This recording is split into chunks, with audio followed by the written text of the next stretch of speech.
Dan karena memberot, mereka pun tak sengaja hampir.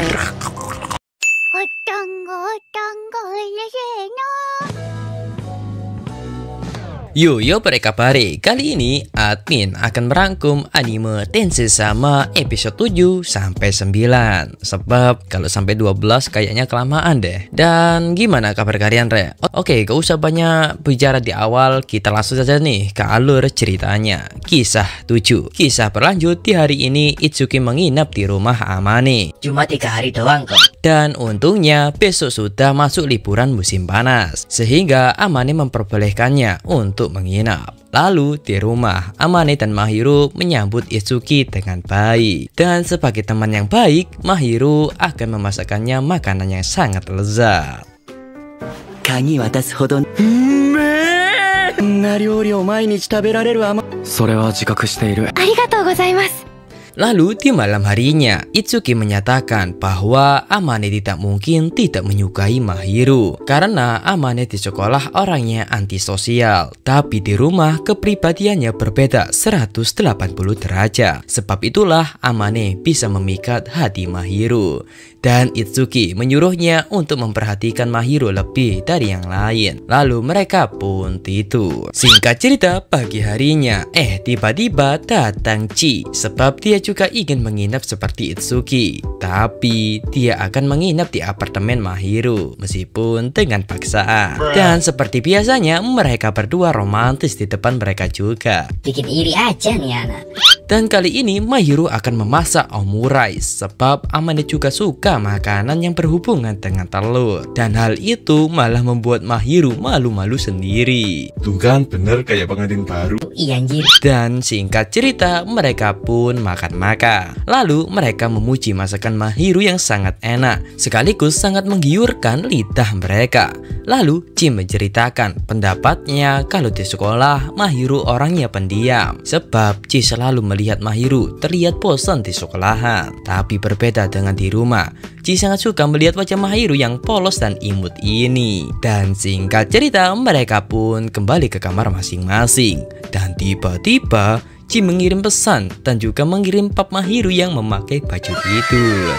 Tak mau kalah, Itsuki juga mengambil foto Amane yang baru saja selesai mandi untuk ditunjukkan kepada Mahiru. Dan karena hal itu mereka berdua pun salting nih. Dan singkat cerita kunjungan mereka bertiga pun selesai. Sehingga setelah perginya mereka berdua, sekarang mereka pun bisa berduaan lagi. Dan ternyata hadiah beruang yang Amane berikan masih dijaga oleh Mahiru. Namun tiba-tiba ada pesan masuk. Dan seketika ekspresi Mahiru langsung berubah.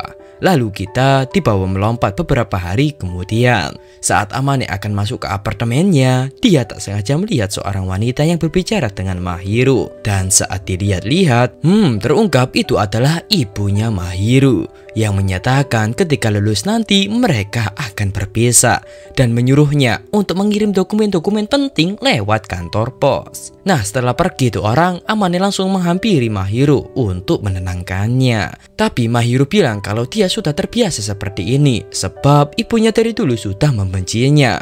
Namun Amane langsung mengajak Mahiru ke apartemennya, bukan untuk aneh-aneh ya, tapi untuk menenangkannya. Sebab di saat wanita sedang sedih, sebagai lelaki kita harus bisa menjadi pendengar yang baik dan harus bisa menjadi pelampiasan. Dan di dalam apartemen Mahiru pun menceritakan kalau orang tuanya menikah bukan karena cinta, melainkan hanya permintaan keluarga. Maka dari itu mereka tidak pernah berniat mempunyai anak. Tapi di malam itu Mahiru pun terlahir dan mereka berdua terpaksa harus merawatnya. Tapi dari sisi keuangan saja, tidak dengan kasih sayangnya. Terbukti mereka jarang pulang. Dan kalau pulang pun mereka hanya menumpang tidur. Dan sejak kecil Mahiru jarang melihat orang tuanya.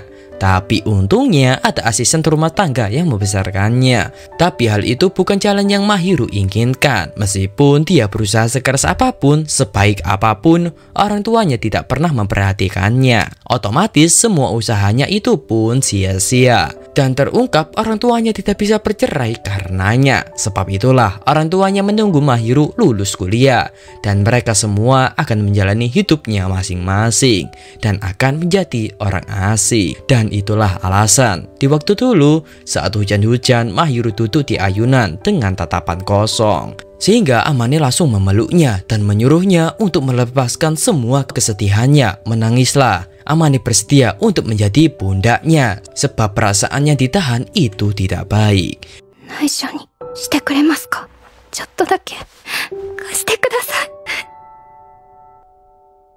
Dan ternyata cara itu sangat ampuh, sehingga Mahiru pun mulai tenang kembali. Dan sekali lagi, Mahiru ingin memeluk Amane kembali.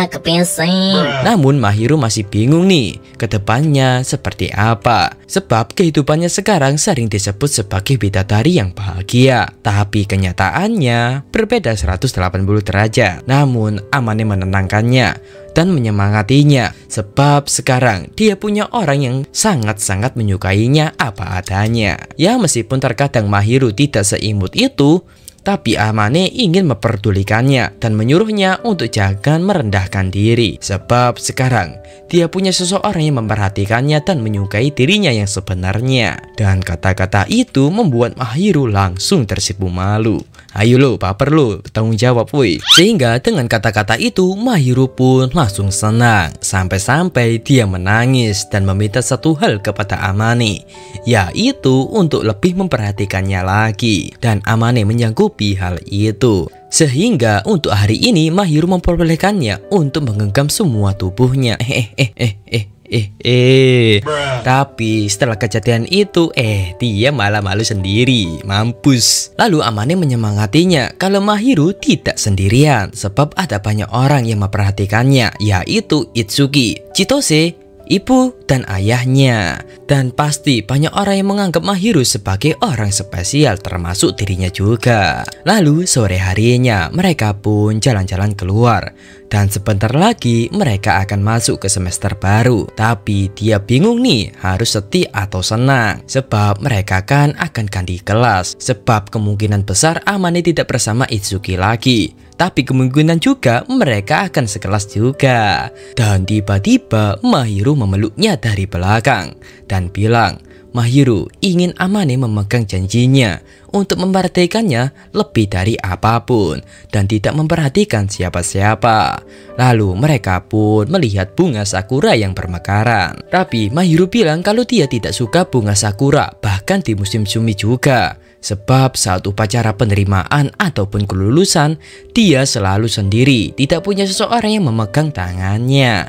Tapi di tahun ini, Amane bersedia akan selalu bersamanya. Sehingga pandangan bunga sakura Mahiru mulai berubah.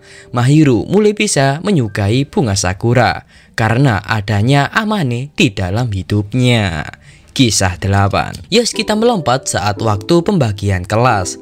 Dan untungnya Amane masih bersama bestinya. Tapi yang lebih menyenangkan lagi, Mahiru sekelas juga dengannya. Wah, kemudian muncul teman Itsuki yang bernama Yuta. Pemberitahuan kalau di setiap kali perkenalan orang Jepang selalu bilang mohon bantuannya. Kalau bahasa Jepangnya ini cuy. Fujimiya mo yoroshiku ne. Tapi kata-kata itu mengingatkan Amane tentang waktu SMP-nya dulu. Ada salah satu temannya yang sangat ramah pada waktu pertama kali bertemu. Tapi setelah di tengah semester, temannya itu malah menjadi pembulinya. Anjir gak tuh. Lalu kita melompat di rumah. Terlihat Amane di hari ini wajahnya selalu murung. Lalu Mahiru meminta izin untuk mengelus rambutnya. Dan Amane pun mengiyakan saja. Ya kapan lagi ya kan? Ya karena paksaan dan hawa nafsu yang sedikit menggebu-gebu, Amane mengiyakan aja nih tidur di pangkuan Mahiru. Dan ya terlihat Amane sangat menikmati elus-elusan dari Mbak Mahiru yang kawaii ini. Pagi-pagi lah woi. Namun karena mereka sekarang sudah sekelas, terpaksa nih mereka harus berhati-hati dengan cara menjaga jarak dan tidak mengobrol ataupun bersikap seperti sudah mengenal, supaya tidak dicurigai oleh teman-temannya. Tapi ya kalau di rumah seperti ini nggak apa-apa ya kan. Hehe. Dan saking nyamannya Amane sampai tertidur.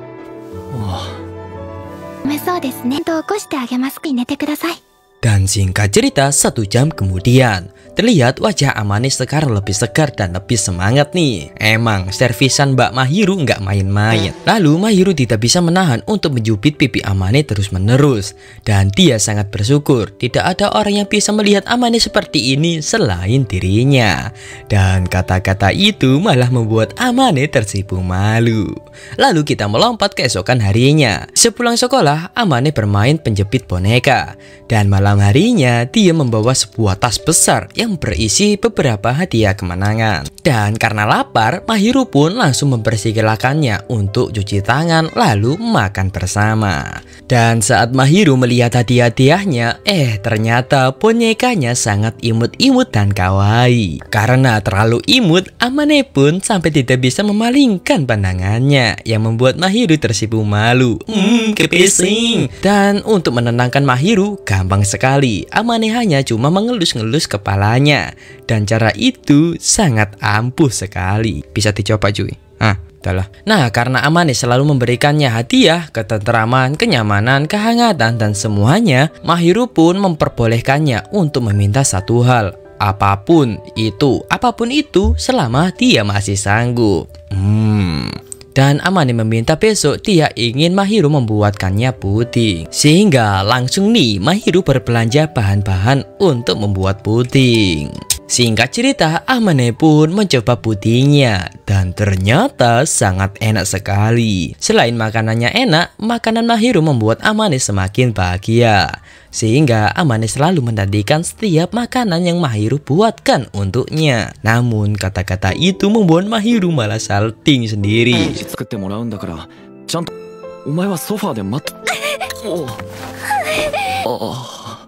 Lalu kita melompat ke sekolahan. Saat waktu istirahat, mereka berdua diajak Katowaki untuk makan bersama. Sebab setelah kejadian dulu, Katowaki sekarang ingin berteman dengan Amane karena dia orang yang sangat baik. Sebab dia berteman bukan soal untung, tapi Katowaki hanya ingin lebih mengenal Amane. Lalu kita melompat di rumah. Setelah melihat kejadian di sekolah tadi, Mahiru kayak merasa kesal nih. Saat ditanya, ya tahu sendirilah kalau cewek gak akan mau ngaku. Setelah dipaksa-paksa, ternyata Mahiru cemburu dengan Katowaki. Sebab di sekolahan mereka hanya bisa bertatap-tatapan, tidak bisa berbicara secara langsung. Tidak seperti Katowaki tadi. Ya, Mahiru merasa tidak adil ketika Katowaki berbicara lepas dengannya. Tapi dia malah harus menahan diri. Mahiru merasa kesepian dan seperti dikucilkan. Sehingga Amane mempunyai rencana untuk melakukan percakapan dengan pelan-pelan. そこは頑張って不自然でないようです。許されるなら急に距離を詰めたら無理に褒めようとするなよ。的に褒めるに留めておきます。 Dan keesokan harinya, tepat sekali nih, mereka akan kerja kelompok. Dan mereka berempat pun berkumpul. Anjir, pada iri semua. Ya, saat pulang mereka pun sharing-sharing tentang kerjaan mereka. Tapi Amane bilang kalau dia takut mencoba makanan Chi yang seperti racun tikus. Tapi Chi berjanji dia akan memasak dengan sungguh-sungguh. Dan sekarang mereka masih bingung harus menentukan menu masakan untuk kerja kelompok kali ini. Tapi Amane kan tidak pintar memasak. Ya tidak mungkin kan dia menjadi ketua. Membuat omures saja tolernya ora-ari, apalagi membuat menu makanan ya kan. Dan semakin kesini mereka seperti memojokkan Amane yang tidak bisa melakukan apa-apa. Yos, praktek pun dimulai. Ternyata Amane bisa memasak sedikit-sedikit. Membantulah timbang nggak sama sekali. Dan singkat cerita mereka pun menyelesaikan praktek memasaknya dan tinggal menata piring lalu memfotonya saja sebagai laporan. Lalu saat Mahiru akan mengambil salad di kulkas, Amane juga ikut mengambil almond untuk makanan penutup nanti. Tapi di sisi lain ada murid yang bercanda saat memasak dan hampir saja kuah panas itu mengenai wajah Mahiru. Untungnya Amane gercep menariknya. Sehingga Mahiru pun selamat. Amane pun langsung memarahi dua anak tersebut. Gara-gara lusat gue jadi ikut-ikutan. Ya maaf. Lalu saat mereka kembali, Chi bilang tumben kali ini Amane terlihat sangat keren. Lalu kita melompat di malam harinya. Di rumah mereka berdua masih berusaha nih untuk dekat pelan-pelan di sekolahan. Dan Amane juga merasakan tatapan iri dari teman-temannya. Seperti biasanya, untuk menenangkan Mahiru, Amane cuma mengelus kepalanya saja. Dan mereka berdua berjanji akan berjuang keras supaya bisa lebih dekat di sekolahan. Dan Mahiru meminta Amane sekali lagi untuk mengelus kepalanya. Dan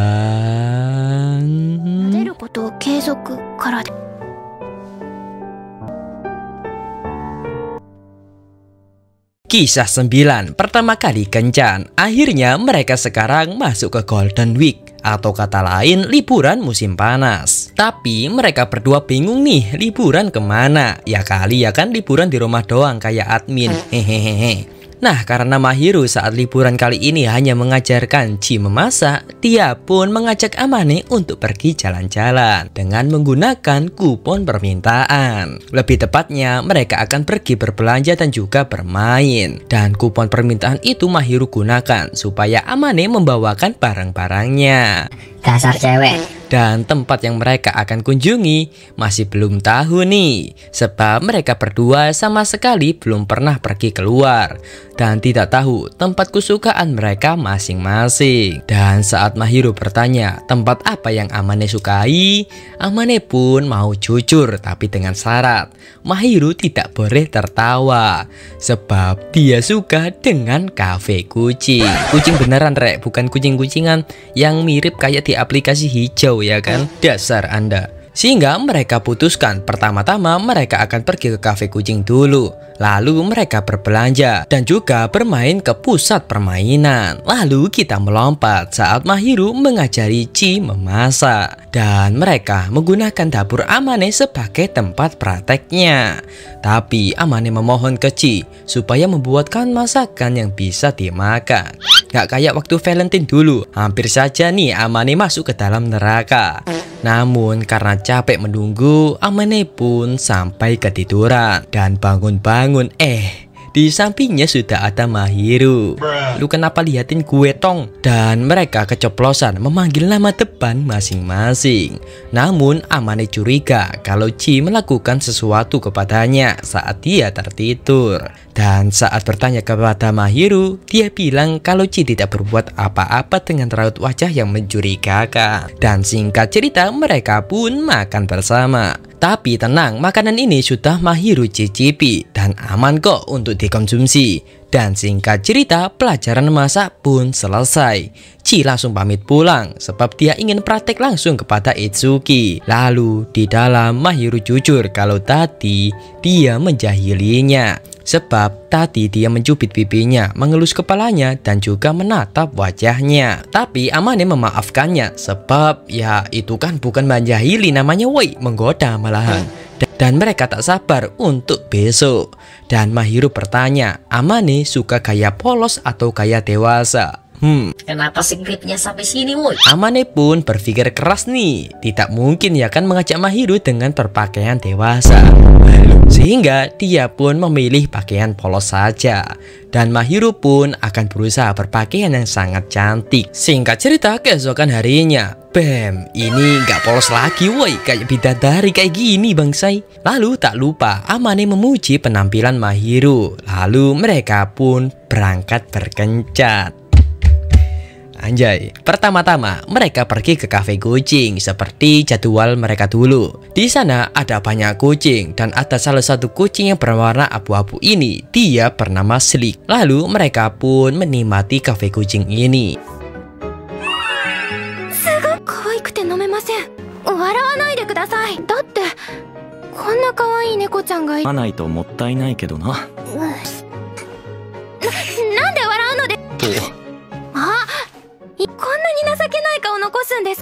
Namun saat menikmati suasana, kucing Slick ini menghampiri Amane dan langsung tidur di pangkuannya. Amane mengibaratkan kucing Slick ini seperti Mahiru, sebab di luar dia terlihat kaku dan sulit didekati. Tapi setelah mengenal lebih dalam, ternyata Mahiru orangnya sangat ingin dimanja. Betul kan kucing? Betul. Yes, lanjut mereka pergi ke pusat perbelanjaan untuk membeli baju dan lain-lain. Namun saat Amane menunggu di luar, ada 2 cewek yang menghampirinya. Untungnya Mahiru datang dan langsung membawanya pergi. Lalu mereka lanjutkan pergi ke pusat permainan, dan di sana mereka mencoba beberapa permainan. Dan perjalanan mereka diakhiri dengan beristirahat di samping mesin kaleng. Namun saat mereka bermesraan, tiba-tiba datang Kadowaki. Mampus lu gimana yuk. Tapi Kadowaki lebih kaget lagi ketika melihat lelaki itu ternyata Amane. Dan ternyata benar kata Itsuki, ketika Amane berdandan, Amane akan terlihat lebih keren. Namun sebelum mereka berpisah, Mahiru memohon kepada Kadowaki untuk tidak menceritakan tentang mereka berdua ini ke semua orang. Dan Kadowaki mengiyakan, sebab mana mungkin ya kan gara-gara hal sepele ini bisa merusak pertemanannya dengan Amane. Yes, lalu mereka pun pulang, dan mereka pun bersyukur kalau tadi hanya Kadowaki, sebab Kadowaki orangnya sangat baik dan ramah. Dan setelah kencan di hari ini, Mahiru pun sangat senang. Dan sebaliknya, Amane juga sangat senang. Lalu keesokan harinya, saat karaokean, Amane terkena interogasi nih dari mereka berdua. Namun di sini Kadowaki juga mendukung hubungan mereka berdua, sebab mana mungkin ya kan seorang cewek mau masuk ke tempat orang asing yang dia tidak sukai, dan apalagi memasakkan makanan untuknya, ya kan? Dan kata-kata itu membuat Amane pun tidak bisa beralasan lagi nih kalau dia tidak menyukai Mahiru. Lalu saat pulang, Mahiru seperti menyembunyikan sesuatu dari Amane. Dan saat dipaksa untuk menunjukkannya, Mahiru pun jujur kalau tadi ibunya mengirimkan foto Amane waktu kecil. Namun saat disuruh untuk menghapusnya, Mahiru tidak mau dong. Dan terpaksa Amane harus menggunakan cara paksa. Dan karena memberot, mereka pun tak sengaja hampir. Dan episode kali ini pun bersambung Aduh, endingnya kok kayak gini ya kan. Waduh, gila cuy, endingnya mantap sekali ya kan. Oke, alhamdulillah wa syukurillah. Oke cuy, gimana kabar kalian? Alhamdulillah wa syukurillah. Masih belum tamat nih. Oke cuy, segini aja untuk episode kali ini. Maaf kalau gak baca-baca komentar di kalian ya kan, sebab wifi admin mati terus nih. Gak tahu kenapa, udah admin servis kan malah disuruh restart modem kak. Anjir. Oke lah, segini aja untuk episode kali ini. Sampai jumpa di episode berikutnya. Bye bye cuy.